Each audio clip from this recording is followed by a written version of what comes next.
Well, hey everybody, welcome to the inaugural episode of Pop Views, where we talk about movies. We are a Black Lotus production.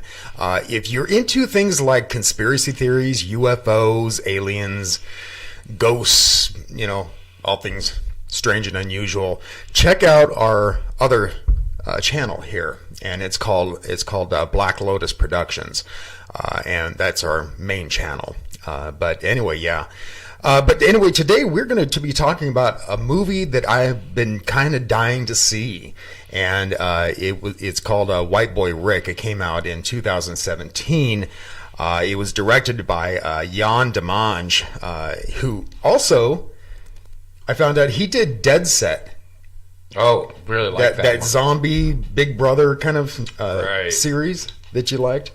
I didn't really care for that all that much, but I'm not really into Big Brother all that much. So, but anyway, so White Boy Rick stars Matthew McConaughey, Jennifer Jason Leigh, and Richie Merritt, who stars as White Boy Rick. Yeah, this was his first coming in the movie, first acting job. Right, yeah. Pretty good actor. Really good. I enjoyed it. He definitely commanded the screen when he was on. Yeah. I heard that when he accepted the role, he had no idea who Matthew McConaughey was, and he didn't realize he was an A-lister. And he's just like, well, yeah, okay, well, whoever that is. He knew Jennifer Jason Leigh, though, but I thought that was kind of funny, actually. And Piper Laurie stars as his grandmother. Right, and Bruce Dern as his grandpa. And I kind of recognize Piper Laurie, but she's aged a lot. And so has Bruce Dern, but I recognize him. And the whole movie, I'm going, who the hell is that? But anyway, if you don't know, White Boy Rick is based on a true story about... suddenly I forgot his name. Richie Wershe. Richie Wershe, yeah.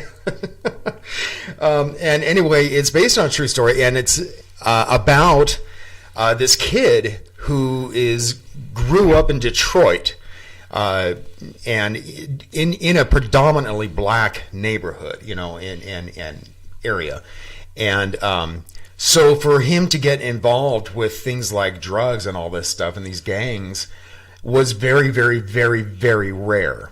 And but anyway, he was recruited by the FBI as a snitch. Yeah. And but anyway, what did you think of it? I really enjoyed it. I had been wanting to see this movie for a while too. Just the previews alone made it look very interesting, and it was. It's a longer movie, if I remember correctly, but it doesn't seem like it's that long because there's constantly something going on. There's always, you're never bored. Right. Yeah. Never dry. It's not about drama. It is about the drama of it too, but it's not just people talking. There's always action going on. There's always something interesting happening. Yeah. And like I said, he was excellent, and of course, so was Matthew McConaughey. But, yeah. Everybody did a great job in this movie, I think. You know? I mean, there were no bad actors. And it moved along at a good pace. Mm-hmm. It wasn't slow. Mm-hmm. They just kept giving you more and more information and making you realize how this was all put together and how this all came down. And amazing story. I thought it was really screwed up what happened to the guy. Very screwed up. And I guess we talk about White Boy also watching the documentary about this actually happening, and which the movie was very, very close to the actual true story. You're very close, yeah. It's not like one of those that's like based on a true story and it's totally... Well, yeah, and they take so much liberty with it. And that really didn't happen with this. No. The one thing I did notice, after watching the documentary, was that when he was shot by his friend, it didn't happen exactly that way. No, but it did happen. Yeah, it did happen. Yeah. So, White Boy Rick, the film, I thought it was excellent. But you know how I rate movies. I'm kind of hard on them. I think I would give this probably about a 7. And for me, that's kind of high, because I'm of the opinion most movies suck. I would give it I'd probably give it an 8 because I thought it was really well done. Yeah. The costuming and the clothing of the 1980s was well done. Everything fit the time period. And like I said, everybody did an excellent job in the film, and but I think particularly Matthew McConaughey was just outstanding. You know, one of his best movies, I think.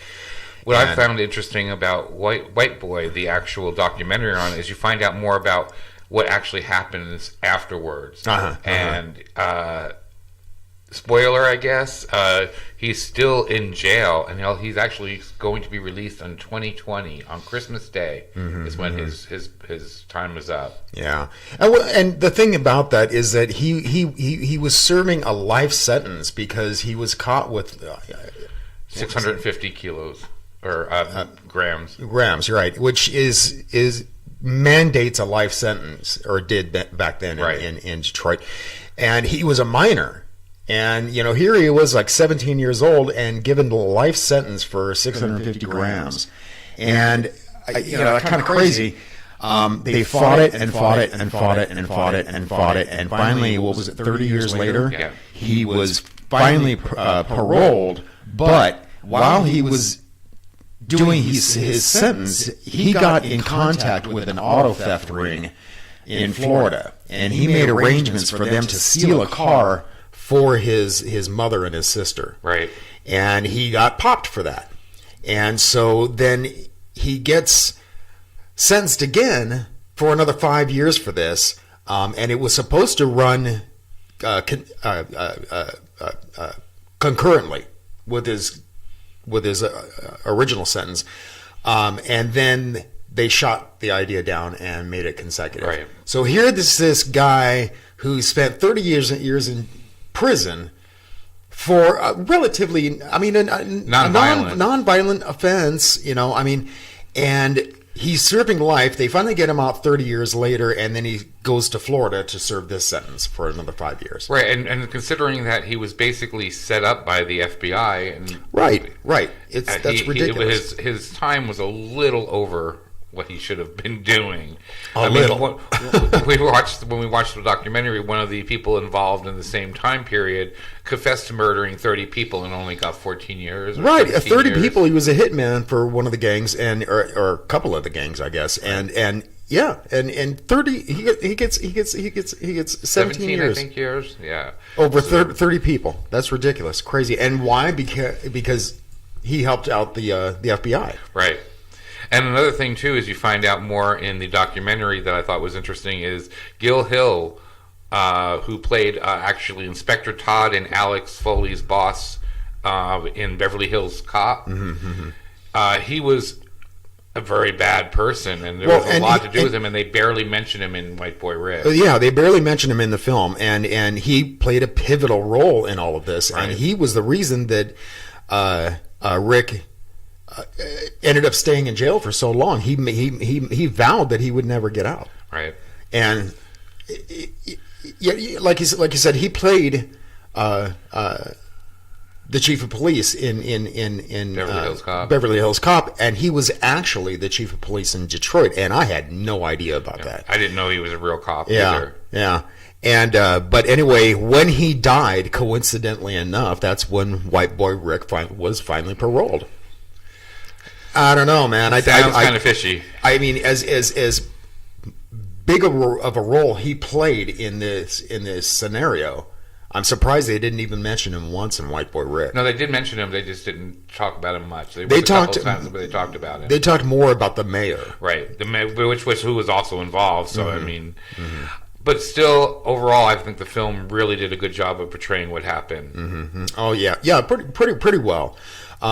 For this, I personally, I think the documentary was much better than the film, and I would go so far as to call this a 9 out of 10.